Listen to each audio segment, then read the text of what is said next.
Donald Trump four president എന്നൊരു Facebook page അദ്ദേഹം അമേരിക്കയ്ക്കുള്ളിൽ ഒട്ടനവധി കൺസർവേറ്റീവ് റിപ്പബ്ലിക്കൻ പാർട്ടിക്കാർ, ഡൊണാൾഡ് ട്രംപിൻ്റെ പാർട്ടിക്കാർ എന്നും നിരീക്ഷിക്കുന്ന ഒരു വെബ് പേജാണ്.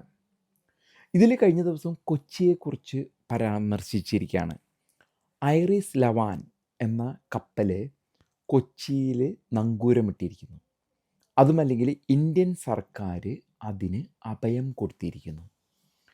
ഈ അഭയം കൊടുക്കാനുള്ള കാരണമെന്ന് പറഞ്ഞത്, ഐറിഷ് ദേന എന്ന് പറഞ്ഞൊരു കപ്പൽ ശ്രീലങ്കയുടെ തീരപ്രദേശത്ത് വെച്ചിട്ട് ഒരു ടോർപീഡോ, മാർക്ക് 48 ടോർപീഡോ ഉപയോഗിച്ച് അമേരിക്കൻ സബ്മറീൻ മുക്കിയിരുന്നു.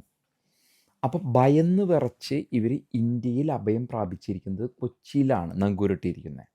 അപ്പോൾ വിദേശകാര്യമന്ത്രി ജയശങ്കർ അതിന് സംരക്ഷണം കൊടുക്കുന്നതിനെ പറ്റിയൊക്കെ പ്രതിപാദിച്ചത് ഒരു മാനുഷികമായിട്ടുള്ള പരിഗണനയുടെ അടിസ്ഥാനത്തിലാണ് ഐറിസ് ലവാൻ എന്ന കപ്പലിന് സംരക്ഷണം കൊടുത്തിരിക്കുന്നത്. ഇതോടൊപ്പം തന്നെ ഇറാൻ്റെ മറ്റൊരു യുദ്ധക്കപ്പലാണ് ബുഷഹർ, ഇതും ശ്രീലങ്കയിൽ അഭയം പ്രാപിച്ചിരിക്കുകയാണ്. അപ്പോൾ ഇവർ ഭയന്ന് വിറച്ച് പോയിരിക്കുന്നതാണ് ഒരു പക്ഷേ.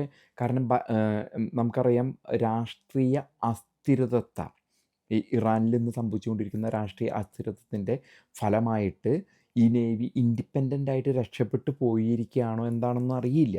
എന്നാൽ ഒരു കപ്പൽ മുക്കി കളഞ്ഞ ഒരു 80 ആൾക്കാരോളം മരിച്ചിട്ടുണ്ട്. ഇത് ഡൊണാൾഡ് ട്രംപിൻ്റെ ഒഫീഷ്യൽ എലക്ഷൻ പേജാണ്. അത് മുമ്പുണ്ടായിരുന്ന പേജാണ്.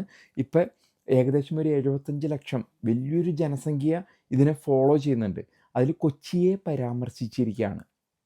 കൊച്ചിയിൽ ആണ് ഐറിസ് ലവാൻ എന്ന ഇറാനിയൻ കപ്പൽ അഭയം പ്രാപിച്ച് സംരക്ഷിച്ചിരിക്കുന്നത്. നമ്മളൊരു കാര്യം മനസ്സിലായി, സ്ട്രേറ്റ് ഓഫ് ഹോർമൂസ് ഒരു 31-32 മൈല് ദൂരമുള്ള ഈ ഒരു കടലിടുക്ക്, അതിലൂടെയാണ് 20% കപ്പൽ ഗതാഗതം, ലോകത്തിൻ്റെ കപ്പൽ ഗതാഗതം കടന്നു പോകുന്നത്. ഇത് ഇറാനിയൻ നേവി ഇടയ്ക്ക് ഭീഷണിപ്പെടുത്തും, ഞങ്ങൾ ഇനി ഇതിലെ കടത്തിവിടില്ല. ഇപ്പം പറഞ്ഞിരിക്കുന്നത് ചൈനയുടെ മാത്രം പോയാൽ മതി, വേറൊരു രാജ്യത്തിൻ്റെയും അതിലെ കടത്തിവിടില്ല എന്നും പറഞ്ഞ ഭീഷണികളാണ്. അപ്പം ഡൊണാൾഡ് ട്രംപ് പറഞ്ഞിരിക്കുന്നത് 44 കപ്പൽ ഇന്ന് വരെ 7ാം ദിവസത്തിൽ 44 കപ്പൽ ആണ് മുക്കിയിരിക്കുന്നത് ഇറാൻ്റെ നേവിയുടെ. അപ്പോൾ ഇതിൽ വേറെ ദുരൂഹതകളും പലതും നിലനിൽക്കുന്നുണ്ടെങ്കിലും ഇറാനിയനിൽ നിന്നും അടിക്കാനുള്ള നേവലും അവരിൽ എയർഫോഴ്സ് ഇല്ല, ഒറ്റ പ്ലെയിൻ പോലും ഇല്ല.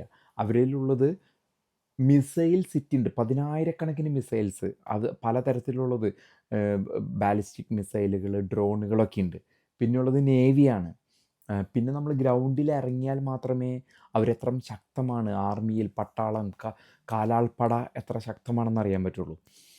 അപ്പോൾ ഈ ഫേസ്ബുക്കിൽ പ്രതിപാദിച്ചിരിക്കുന്ന ഒരു വിഷയമാണ് കൊച്ചിയിൽ നങ്കൂരമിട്ടിരിക്കുന്ന ഐറിസ് ലവാൻ എന്ന ഇറാനിയൻ പടക്കപ്പൽ. അവർ ഭയപ്പെട്ട് ഇതിരിക്കും. ഒരു പക്ഷേ ഇന്ത്യയുടെ ആ ഒരു ഈ തീരദേശ പ്രദേശത്തും അതിൻ്റെ പരിധിക്കുള്ളിൽ വെച്ച് അമേരിക്ക ഒരു പക്ഷേ അതിന് മുക്കാൻ സാധ്യതയില്ല. പക്ഷേ ഇന്ത്യക്ക് അവരെ വിട്ടുകൊടുക്കേണ്ടി വരും. അവരോട് പറയേണ്ടി വരും, നിങ്ങൾ വിട്ടു പോകണം, ഞങ്ങളുടെ തീരത്തുനിന്ന് വിട്ടു പോകണം എന്ന് പറയേണ്ടി വരുമോ എന്നാണ് ലോകം. അവർ വിട്ടുപോയാൽ അന്ന് അത് അമേരിക്ക മുക്കും. കാരണം ഇന്ത്യൻ തീരദേശത്ത് വെച്ച് ഒരു പക്ഷെ മുക്കാനുള്ള സാധ്യത കുറവാണ്.